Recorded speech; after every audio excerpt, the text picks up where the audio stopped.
What's up, guys? It's me, Chris, back again. Here to do my UFC 95 predictions. I'm going down this weekend in England, I believe. Free on Spike TV, so that's cool. Actually, I don't think this card would go over on pay-per-view. You know, it'd be really hard to sell this. But it's free, so I ain't going to complain. Only going to go over the main card bouts. Don't really know a lot of the undercard fighters or enough. So, anyways, that being said, let's do this. First up, we got Rory Markham against Dan Hardy. To be honest, I haven't seen a lot of Dan Hardy. I have seen a lot of Markham, more so in the IFL. Hardy's coming off split decision win over Akira Gono. Markham's coming off the KO win over Brody Farber, where he kicked him in the head and knocked him out cold. One of the best knockouts last year by far. Awesome win. I think both these guys got similar styles. This should be a really good fight, to be honest. It should be really exciting. Maybe the fight of the night or one of the top 2 or 3, depending on how it goes, but I'm expecting to be pretty exciting. I'm going to go with Markham. Like I said, they have similar styles. I think Markham, they're veteran fighters, not like old guys, but they both have a pretty good amount of fights. But I think Markham may have a little bit more power. So it's hard to say whether I think one's going to stop one or the other, to be honest. So I'm just going to go with Markham by decision and what I think should be a really exciting back and forth type of fight. Probably 2 rounds to 1 for whichever fighter wins, if it does make it the distance. Next up, we got Chael Sonnen against Demian Maia. Maia is coming off the rear naked choke win over Nate Corey. Sonnen's coming off the win over Paulo Filho, which is in the WEC, who has got rid of that division, the 205-pound division WC has. So Sonnen is back in the UFC now. Sonnen, he won that fight over Filho. Filho came in way overweight. But I have to admit, Sonnen looked awful. That was an awful fight. And Sonnen didn't help. Filho was there for the taking. He was gassed. He was out of shape. It's like he didn't want to be in the ring. And Sonnen did not capitalize. He gave up a really uninspiring performance. Could have done a lot more. Could have made a statement. Didn't, in my opinion. As for Demian Maia, this guy always puts on good performances, He's undefeated. He's undefeated in the UFC. I believe all his wins are by submissions. The guy's probably the best. He is, as far as I know, what I've heard, the best jiu-jitsu practitioner in the UFC. And unfortunately for Sonnen, his main deficiency in MMA is submission defense. So this doesn't bode well for him at all. The thing is, Sonnen's a better wrestler, but he's not the greatest wrestler. I mean, he does have an advantage here, but this will actually be the 3rd time that Demian Maia's fought a former team or current Team Quest product. The other 2 being Ed Herman and Nate Corey, and now Sonnen. And those guys were better wrestlers, and he was able to get submissions on both them. Though Corey's not nearly the wrestler Sonnen is.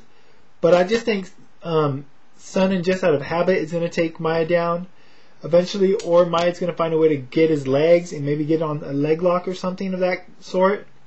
Not just get a straight up takedown on Sonnen, but he might be able to get a leg lock type of submission on him. Either way, I'm going to go with Maia by submission, 2nd round. Sonnen's better wrestling. He should be able to keep the fight on the feet throughout the 1st round if he wants to, if he chooses to. But I just think Maia is going to find a way to get him to the ground in the 2nd. Whether Sonnen takes him there or Maia gets the takedown. And once it's there, it's not going to be long before Chael Sonnen is screaming, as he's been known to do in the past, and shortly after that, tapping. Next up, we got Josh Koscheck versus Paulo Thiago.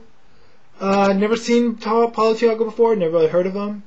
The guy's undefeated, 10-0, has 7 submissions. Word is he's a jiu-jitsu guy. Koscheck, he's coming off the KO win over Yoshihiko Yoshida. Another great knockout from last year. Knocked him out cold. Stood him up with 1 punch. Completely just put him to sleep with the 2nd punch. Before that, he had the tough loss to Thiago Alves. So that was, he came in late on that fight, replacing Diego Sanchez, I believe was, and gave up a good account of himself. Although he clearly lost that fight. Although I've never seen Thiago fight, this should be easy work for Josh. He'll probably want to keep it standing, and he should be able to, being the better wrestler. I presume he's the better wrestler. I don't see why you want to take a jiu-jitsu guy to the ground. especially if you don't know much about him. So I think Josh will keep this standing. Work on his ever-improving stand-up game. It's hard to say whether he's going to knock out Thiago because I don't know anything about Thiago, but Koscheck looked really good. Much improved since his loss to George St. Pierre, so I'm going to go and say that he gets a knockout here, or a technical knockout, somewhere late first, early second round. Next up, Nate Marquadt against Wilson Gouveia. Good fight, really good fight on paper. Marquardt's coming off the TKO win first round over Martin Kampmann. Gouveia's coming off the first round submission due to elbow strikes over Jason McDonald. This is a good fight.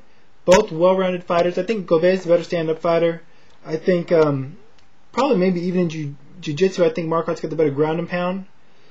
The problem here, I think, for Wilson Gouveia is he's just recently dropped down to 185 2 fights ago. Has had trouble making the weight. Has had cardio issues in the past at both light heavyweight and middleweight now. Well, not at middleweight. Forgive me there. My mistake. But he has showed cardio problems, and the fact that he's having trouble making weight is only going to exaggerate those cardio problems if this fight goes in the second or third rounds. Marquardt's looked really good since the loss to Anderson Silva. He's really got a well-rounded game. Just really, he's been coming on really strong. Looked good in the Kampmann fight. Looked good in the loss, the disputed loss to I can't think of him. The guy that's fighting Anderson Silva next. Forgot his name off the top of my head. Apologies, but Marquardt looked good in that fight as well. So I'm gonna go with Marquardt here. You know, like I said, he's looked really good lately, and I'm worried about Gouveia's cardio if the fight gets later in the later rounds. First round should be really good, really competitive. I think Gouveia will probably get the better of the stand-up in the first. Marquardt may look to take it down. I think he should be able to get Gouveia down. He's got pretty good takedowns. Gouveia doesn't have the best takedown defense, but I think Gouveia can survive on his back once he gets there. But like I said, I think Marquardt is going to be, I think it's going to be a back and forth type of fight, but I think Marquardt's going to take him down, try to work him over on the ground with the ground and pound, because I do think Gouveia's got an advantage in the stand-up game. And I just think eventually Marquardt being on top, working his game, is going to kind of tire out Wilson. Plus I think he's going to have to fend off takedowns from takedown attempts from Marquardt, and that's also probably going to take a lot out of him. So should be a good fight, but I see Marquardt winning. I'm going to go with by decision. Gouveia's a tough guy, and I think he can survive and make it to the end. Don't get me wrong, though. Wilson could very well win this fight as well, but I'm going to put my money, so to speak, on Nate Marquardt to take this one. Main event, we got Diego the Nightmare Sanchez versus Joe Daddy Stevenson. Diego's coming off the TKO win over Luigi Fioravante at welterweight. Joe Daddy's coming off the rear naked choke loss to Kenny Florian. I'm telling you, man, Joe Stevenson's not getting any breaks in the UFC. Normally, the Ultimate Fighter winners, they're kind of coddled by the UFC. They get favorable matchups here and there. Not so the case for poor Joe Stevenson, man. He had that BJ Penn loss. Then he came back and beat, who'd he beat? Came back and won over a lesser fighter. I forgot his name. I can't think of it. He just fought on the last UFC, though. But then he had the fight against Kenny Florian where he lost. Now he's going up next against Diego Sanchez, which is definitely not an easy fight. As for Diego, this is going to be his first fight at lightweight. It's going to be very interesting to see how he deals with the weight cut. This is the decision he's making to do this voluntarily. The thing is, Diego Sanchez, he's not exactly a big welterweight, so, I'm surprised to see him making this drop. But the welterweights are a lot bigger than him, so I can see why he's doing it, I'm just surprised. I think he's going to be really, really thin at this weight, at least at the weigh-in. Joe Stevenson, he had that loss to Florian. I was surprised he wasn't a little more competitive. Kenny really steamrolled him from the get-go. And to be honest, I pretty much see this fight going the same way. I just don't see where Joe has any advantages. He doesn't have a size advantage. He doesn't have a speed advantage. The wrestling's pretty close.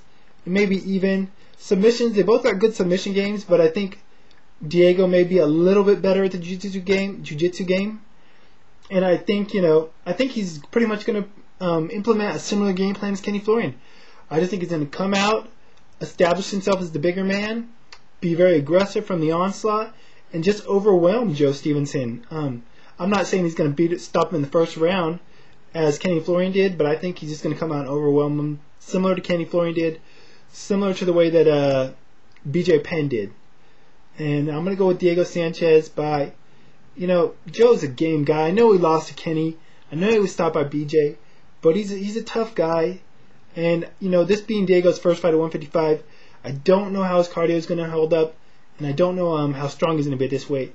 So I'm going to go with Diego by decision. Should be a really good fight, though, a really exciting fight. And like I said earlier, free night of fights on Spike, so, can't really complain. And as I've said before, it may not be the most stacked card on paper, but sometimes the cards you're least looking forward to end up putting on the best results. So, anyways, probably back on Sunday with my thoughts after the fights. Let you guys know what I thought about them. But until then, I'm out of here. Bye.